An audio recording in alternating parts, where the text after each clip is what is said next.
Hello everyone, welcome to the Redmen TV. It is the Uncensored Match Build Up. It is Liverpool versus Wolves, 3 p.m. on Saturday. I'm Steve Hall. I am joined by Luke and by Ben to have a look ahead to this one. Hope you all had a very, very enjoyable Christmas. Full disclosure, we are recording this before Christmas. So yeah, we don't really know too much. We haven't even had the manager's press conference, to be honest with you, but we are where we are. It's Christmas and we weren't coming in on Boxing Day to record the number. I do apologise. We've got families. We'll be in for the watch along at the weekend, don't worry. But yeah, that's where we are now. So if something mad has happened that we don't know about or doesn't get mentioned over the next couple of days, then we do apologise. But yeah, it just kind of is what we are. But we wanted to make sure we brought you a build-up show for this one. Gents, let's talk first about Wolverhampton Wanderers then. Ben, they are on course to be the worst Premier League team of all time. You know, this is about to be their 18th game. They haven't won any. So they're due, which might be a worry at this moment in time. But it's just been an absolute shambles of a season so far from Wolves, and one where, you know, joking around, Liverpool with injuries, with suspensions, with AFCON going on, like if you could hand pick an opposition, you'd want to play these. They just need to make sure they get the job done. But yeah, Wolves have been dreadful. Oh yeah, definitely. I mean, it's 2 draws and 15 losses, isn't it? I think. I mean, they've just done mad things this season, though. There's been a lot of things, like the manager. Do you remember they gave him a new contract, even though he'd lost like 10 in a row or something? There's a few stats I saw on the BBC. There was like their point gap is 14 points from safety at the moment, which is the biggest they've ever had, the biggest in Premier League history at Christmas. And then obviously they've equalled the longest Premier League winless start with 17. So if they lose again, it's going to be the record for it. I mean, as I say, they're just absolutely shocking, and man for man, they've sold all the best players off and they've just replaced them with subpar crap players, really. Do you know what I mean? No, they've had changes in the boardroom recently as well. It just feels like a club, like I say, it's at time recording, obviously there's different games happening, but right now they are on 2 points. Nottingham Forest are currently in 17th position on 18 points. That might change, obviously there's a game later, but regardless, whatever happens here, they are miles off it. They're going to get relegated. Luke, they brought Rob Edwards in, which again, he foregoes a chance at promotion with Sunderland to come into Wolves. Obviously he's got a connection with them, but listen, I think most people would have maybe suspected Wolves having the summer they had and, you know, selling some of their better players might have struggled, but I don't think anyone predicted them to, you know, potentially break Derby County's record of being the worst team of all time in the Premier League. Yeah, but I think when you look at it on paper, Steve, like they are, like name for name on the team sheet, they are terrible. And I think you're right in saying that. You know, they've moved on Cunha, Nori, Silva, Guedes, Semedo and Sarabia, and all of them would start now. Obviously, Cunha and Nori, they'd start anyway. They've gone to big clubs. But like Semedo's gone on a free. Fabio Silva's at Dortmund, hardly playing. I think he's just off the bench a few times. If they just kept over them lads, they'd all start. And they've just, like I said, replaced them with absolutely nobody. So that's how it goes. I think the board's only just admitted it, hasn't it? When he saw that he come out the other day and he said, all right, maybe we did like do a little bit too much business in the summer. And all the fans have sort of gone, well, yeah, we could see that from a mile off. But it looks like the owners don't have a clue, and they're protesting quite a bit. I mean, I think they did something on half an hour on the weekend against Brentford. They're all holding up stuff, but they can't fill the ground anymore. I remember when a few times I've been to Wolves away, it's been like a loud, rowdy atmosphere. It's usually quite a good ground, Molyneux, when it gets up for it, and it's hard for you to generate an atmosphere there. Because you sort of spread along the bottom tier, but it looks like they just don't have that in it anymore, you know what I mean? When you lose the fans, that's it. You basically already get beat 1-0 at home. Yeah, and even like Strand Larson, who was desperate to leave in the summer, he's been linked with moves away again. It has just been a shambles for them. And what I would say, I watched them again. I watched the highlights of the game against Brentford. Obviously, they had the bad penalty miss. They were poor against the Arsenal. Actually, they put a bit of a fight in for the manager. Like, I don't think they've completely down tools, Ben, which again, fair enough. But they just look under par. But again, from a Liverpool point of view, you're sitting there going, well, if they can do what they did to Arsenal, is there something in it? Listen, they didn't create too much really, but they did at least give a good account of themselves before. I mean, ultimately they lost them. Well, yeah, I think the one really, which was probably their best performance this season in terms of a loss, where, you know, maybe they were a little bit unlucky, especially in the Rob Edwards, was the Aston Villa game. I think they were very, very unlucky to not actually come away with anything from that game. But it's a team that's very low on confidence, obviously. You know, as we've stated, they're going to be the worst team in Premier League history, probably. But we're also a team that's pretty low on confidence at the moment. So it's quite an interesting matchup, to be fair. The the derby of low confidence. Isn't it? Well, it's mad though, because the stats are just telling, and again, listen, I'm not hammering Wolves here a little bit, but just explaining exactly the kind of season they've had. Like I say, 17 games played, 0 wins, 2 draws, 15 defeats. There's a great viral video going around of the lad doing blind ranking Wolves points from this season, and it's like 2 games. That's all he's got. I think it was they did do with Brighton and one other. They've scored 9 goals in those 17 games. They've conceded 37 goals in those 17 games as well. Like, yeah, again, I'll go back to it. You never take anyone lightly, and like Ben says, Liverpool might be feeling not exactly themselves, but if you could handpick an opposition, like I say, Luke, to get on that game where you know you're going to be short-handed a little bit yourself with injuries and whatever, you would pick these. Yeah, you would, but it also does just feel like a massive banana skin, doesn't it? It just really does, doesn't it? It just feels like this is the one that Liverpool, after we look like we've turned the corner, we've got a good away win at Tottenham, a tough fought win, you know what I mean? That we turn up to play Wolves at home thinking we're going to win 4-0, then get rolled 1-0. It's just like written, you know? I hope not anyway, but it's one of them. You can always see it happening. It's a free hit for Wolves. They got absolutely, everyone thinks they're going to get battered, everyone thinks they're going to get relegated. Every game's a free hit. But just to touch on sort of what Rob Edwards was saying, he was sort of going on about the conceding too many goals, and in my opinion, he put a little bit of a stop to that, but then they'll just concede a silly one. Like, Arsenal's a clean sheet, they don't score 2 own goals. You know what I mean? I know one of them comes off Sam Johnston, who's been dropped as well, by the way. He's gone with Sarr now in goal. If you're dropping your keeper, you know you've got fundamental issues, in my opinion, because it's a bit of a scapegoat move. But if they can come and sort of hold Liverpool and hold us 0-0, we've struggled against that lower mid-block. So it's going to be difficult to open them up. However, I think the second Brentford goal, when I seen it on Match of the Day, is sort of like Krejci, the centre-half's got it, and he doesn't really know what to do, so he just plays as a lazy pass into Andre, then he plays another lazy pass, and it just looks like there's little fight or agency. That's something that we were talking about us struggling with. I think we've got to have a bit more fight in us now to go and beat Wolves, bottom of the league, on 2 points.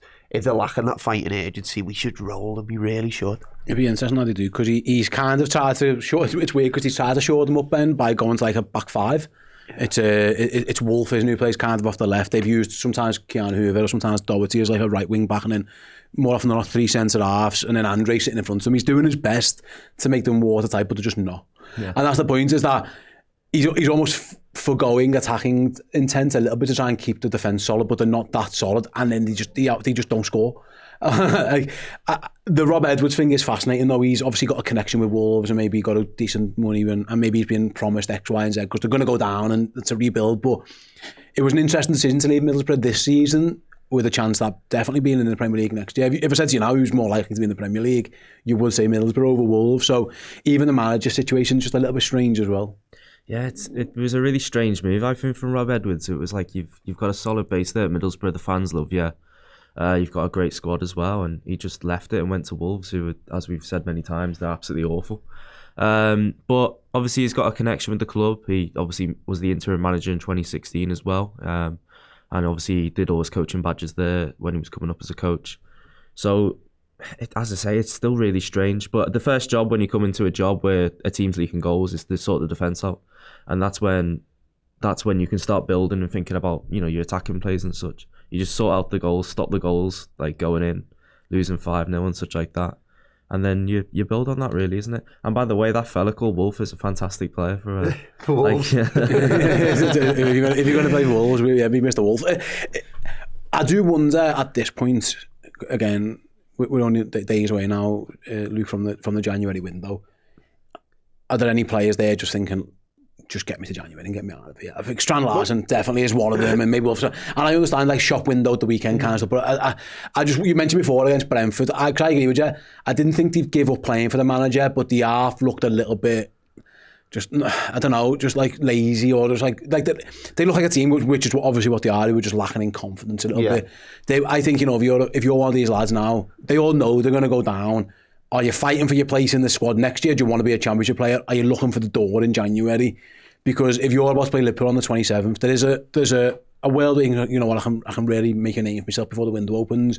There's also a world where you go, the last thing I need here is a little hamstring 3 months out jobby where I could get me move. You know what I mean? It'd be, the psychology of these players will be interesting. Yeah, I think Edwards addressed that the other night, didn't he? I don't know if it was Edwards or Doherty, one of them did, and sort of said, like, I don't want people who are looking for a move out in January. But in my opinion, that's more of a, you know, you're not putting the work in, like, get Well, he keeps picking on Strand Larson and he can't wait to leave. Yeah. That might be right. They're going to cash in on Strand Larson, aren't they, to be honest? And the other fella, I forget his name, is it Akafor or something like that? The big lad. I don't think he's that good, to be honest. So, you know what I mean? The only other one is maybe Gomez. Like, João Gomez. It can clearly play a bit. But you are right, it'd be interesting to see how they're acting, because like that's what kind of I addressed it. There was talk, hasn't he? We don't want lads who don't want to be here. Well, yeah, I think there's quite a few maybe. That's what I mean. It's leaving the door ajar. That it's not saying we're going to hold you captive. It's saying if you want to go, get out of here, because we want people who are going to fight a bit more. But I think just to touch back on everyone's showing up the back line and playing that 5 back, I think he's doing the right things. It's just like, I don't think he has to player profiles to fit them positions. Like Andre playing the deep 6 there, you just want Wataru Wendo. You know what I mean? You want someone who's going to run round, tackle everyone, kick the ball away. He's that's not him. He's a ball playing midfielder. He is the worst header.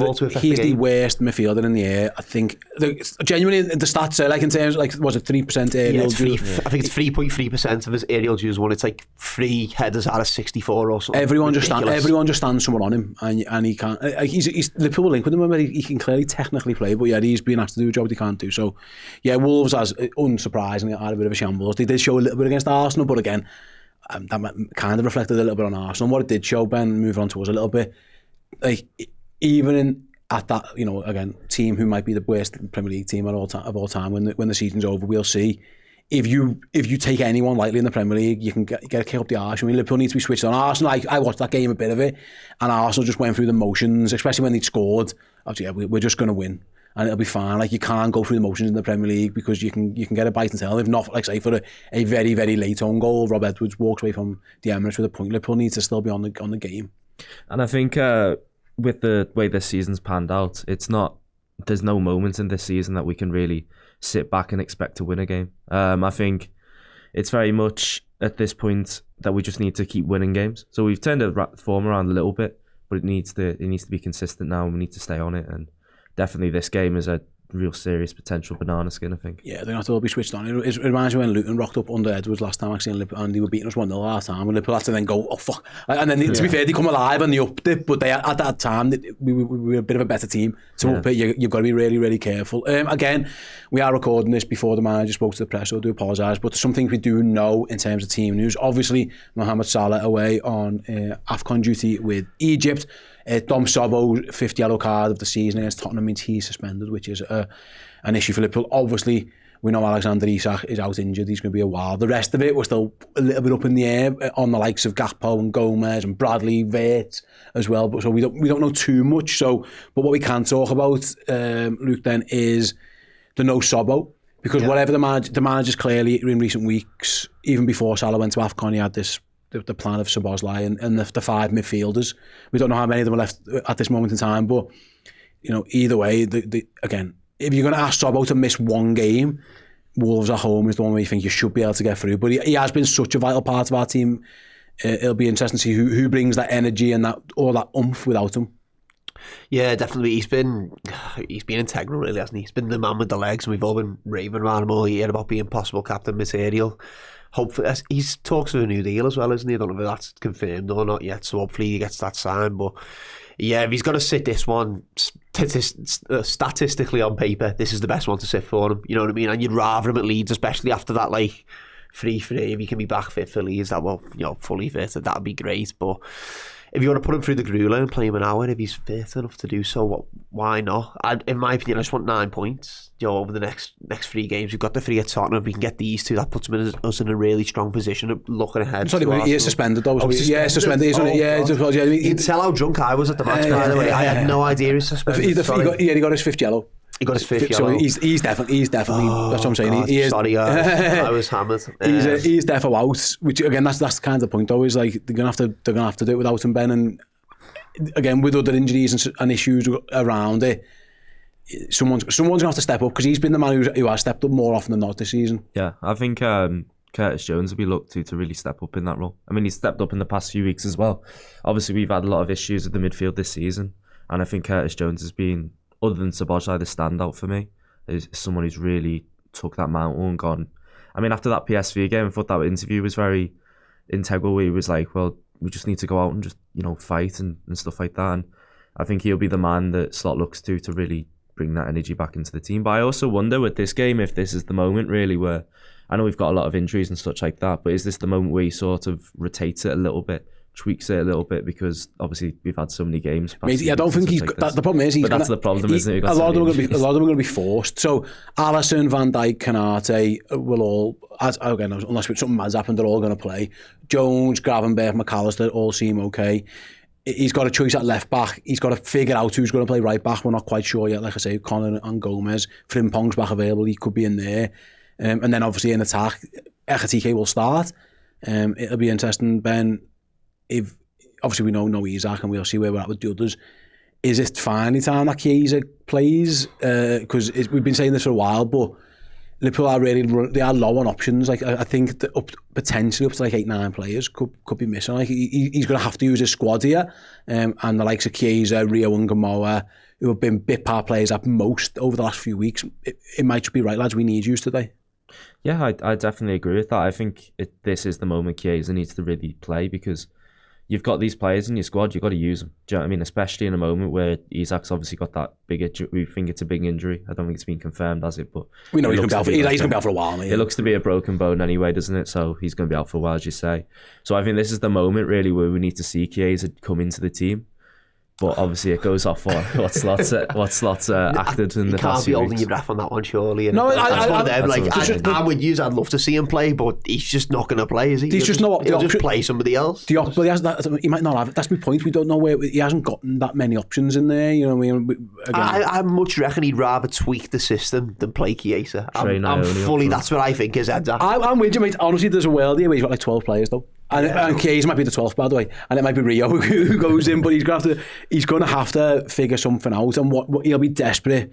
He'll be absolutely desperate, Luke, to again don't get dragged into a mad one. Just be 2-0 up after 20 minutes and just try and box it, because Liverpool are the walking wounded at this moment in time. Now, the Christmas fixtures aren't as bad as they could have been.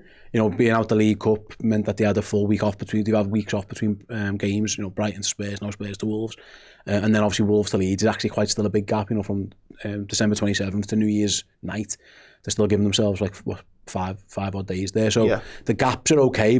But the last thing this team needs, and this was what can happen when you have injuries and suspensions, you overplay the other lads, or they have to do too much and then they get injured. We've seen this before. You have an injury crisis at the back, and then the lad who's played every game, he goes down because he's played every game. The manager's got to be really, really careful here. And if the Reds can just turn up, even if some of the squad players have to turn up and just beat fucking Wolves relatively comfortably, it do us all a big favour. Yeah, definitely. I think it's a flaw of the system in the terms of we're using so many midfielders, but obviously we had a little chat there if we went live about just shoring it up, and that's what he's been doing, just filling the midfield, shoring it up, trying to get games over the line, but when you're literally playing all of them, aren't you? Like at the moment, and at least I'd probably say at least most of them, obviously apart from Endo before he got us knocked, they were all playing at least an hour a week because we were sort of rotating them. You come off here, you're going to play 60. All right, Jones, you're going to come in for this one. Maka, you're going to sit, and they were all sort of rotating around. But that is the flaw of this system. We probably could do with possibly another midfielder in January. You know what I mean? Just to get us through over the line. Trey comes on there at the end, doesn't he? At Tottenham, but I think that was more. Who did he come on for? Hopefully but he did grab his hamstring again. Who knows where even he is up to. So he using Trey at the end, down his upstairs. Dan said that was his Premier League debut. I can't believe he hasn't had it already, but should Trey only be making his Premier League debut against Tottenham away when we're really trying to hold on? Probably not. It's not the right environment for him to be playing in. To be honest, he's a very, very young lad who needs to be nourished. But if we're calling on players like him, there's obviously a gap within the squad. There's a gap that needs to be filled, isn't there? But there's a lot out. It'd be interesting. I want to talk about Frimpong actually, because again, depending on where he plays, Ben, he's got every chance to start on this one, either at right back. We'll see where Gomez and Bradley are, or actually, you know, Arne Slot did say in the summer when we signed him, like he is definitely a right wing option for, you know, when I think it was even talked about when Salah goes to AFCON, they need someone who can go and do that job. He looked quite bright, I thought, against Spurs, up until he got that whack in the face.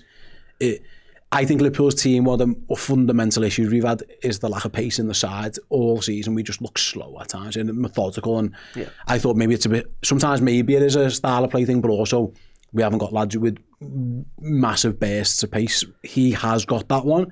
I hope he plays, and I'd be excited. And if he does play as an attacking role, I think he can have an impact. We saw it against Spurs.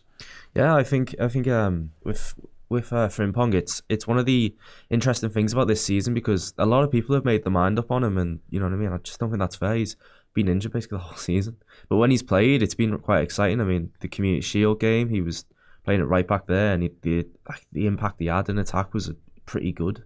I mean, he scored in the game, didn't he? Do you know what I mean?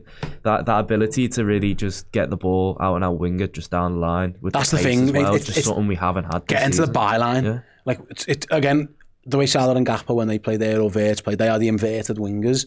It's actually quite easy not easy to defend, but you know what's coming. I think the important thing, and the good thing of Frimpong when he plays there, Luke, is that the pace makes it, even in you know he's going to that byline, but you don't know when he's going to go, and he likes really stopping the defenders and then giving it the little shift. We saw that's kind of what he did for the goal against Tottenham. Obviously gets a bit of good luck. The Community Shield actually that you mentioned, I know it's again bit of good fortune with the cross, but he kind of does a similar thing again. That ability to get to the byline and get balls into the box against the Wolves team that, like I say, are pretty shambolic at the back. It could be a valuable bit of information or bit of play for Liverpool there. Yeah, and I think it's disappointing that this opportunity comes into the squad at a point where Alexander Isak's injured, and I've seen like quite a few discussions sort of online on Twitter and stuff about like having the out and out winger, not having the inside forward, so putting Frimpong there, loading the box up. We could have Isak in there, the 9, Ekatike in there, and putting the ball over. That could cause real issues.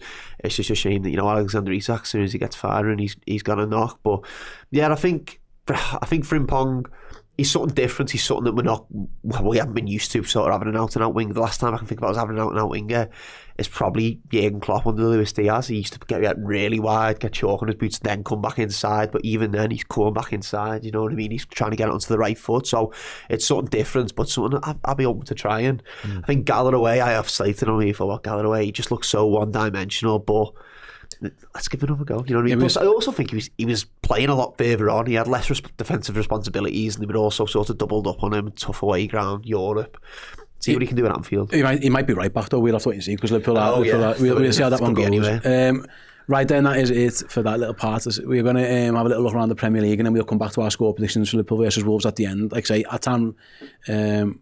this time tonight, Manchester United host Newcastle, which is a game of two teams who are probably not really doing amazingly well at winning games at the moment. Confidence is probably a little bit low, both of them. So only one Boxing Day game, which is a thing in itself. I know Luke's gutted about that one. Luke wants to spend the day. Luke wants to spend the day watching it. So, but United Newcastle tonight. In terms of actually, if Liverpool are looking at this as a top 4 race, like Man United losing or getting, not picking up more points kind of keeps them away. At the moment, we're not quite clear enough for the team. We're not clear enough for the teams to look back. We're kind of having to look back and up at the same time. So hopefully, that can happen there.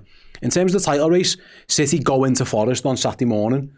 I know Forest have been pretty average recently, and we're at, but they do that and then Arsenal later on the same day host Brighton, who have caused them issues before Brighton. They've been spoilers, and then obviously Aston Villa play on Saturday night against Chelsea. If we're classing Villa, we have to class title runners. We have to class them as that until they're deemed otherwise.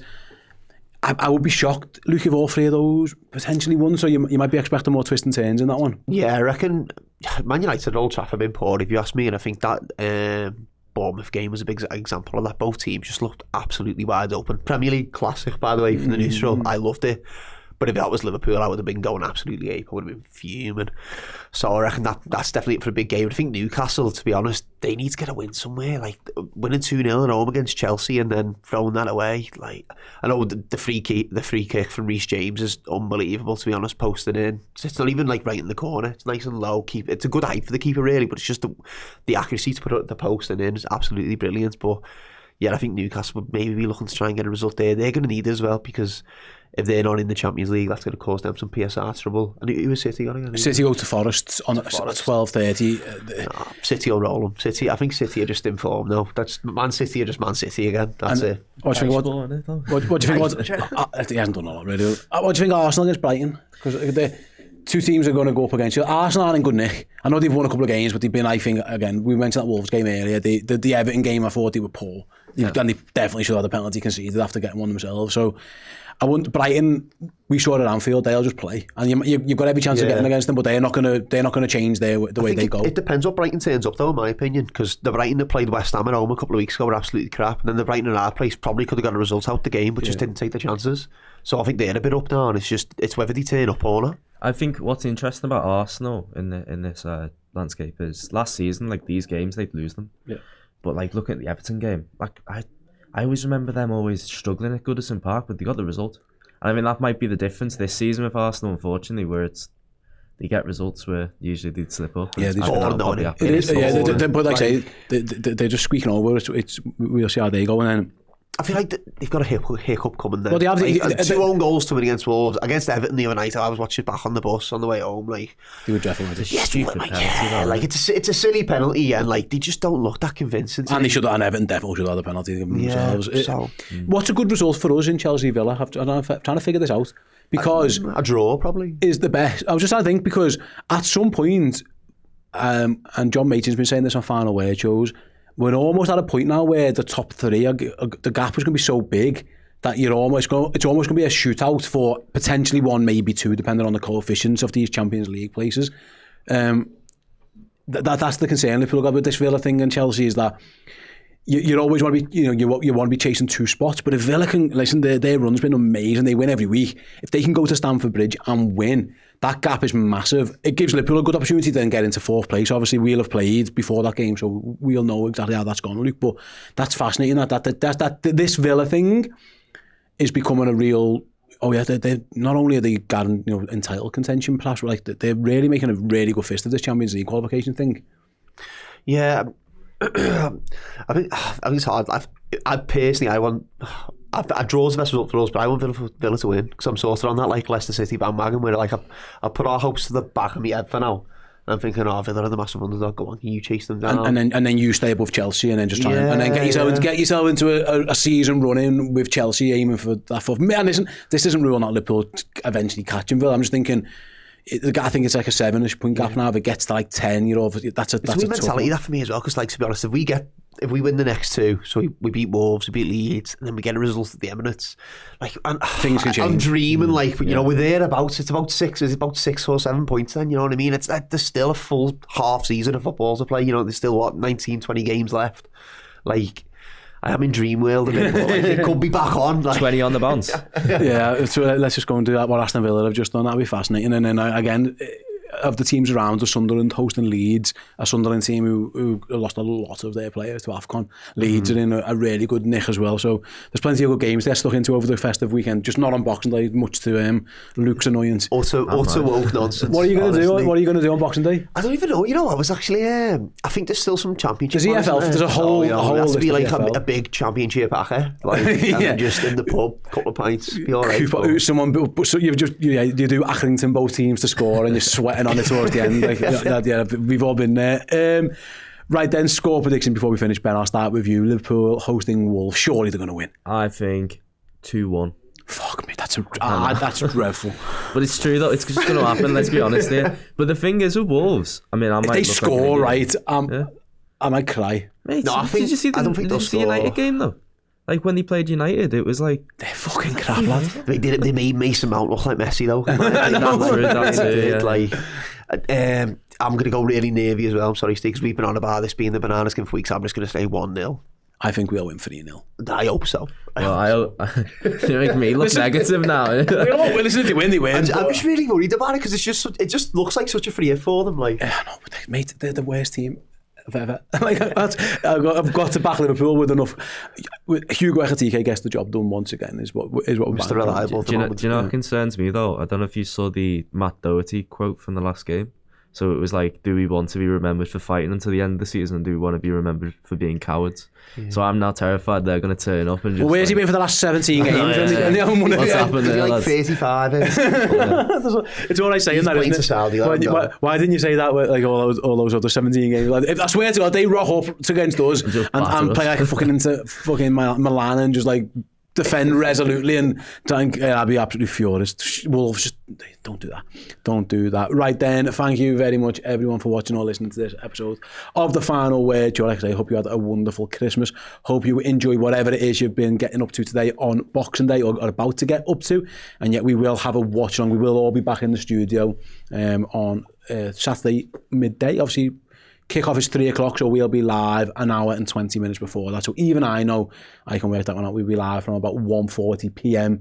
With the entire watch-along. It is me and Dan and Errol, I think, are going to be in the studio. I haven't even looked. It's Christmas. I've been, my head's been battered. But yeah, You write the rota. there's a very simple way for me to find this out, and I can do that right now for everyone. So there you go. It's no, I do lie. Actually, I was wrong. Right. Errol's away with his family. It's me, Jamie, and Dan in the studio for the watch along. Yeah, we will be live from the 20 to 2. We'll bring you the team news, the entire watch along, and all our post-game content as well. Thanks to Luke, thanks to Ben for coming in today. Thanks all you guys for watching or listening, and yeah, we'll catch you on Saturday for the Wolves game. See you there.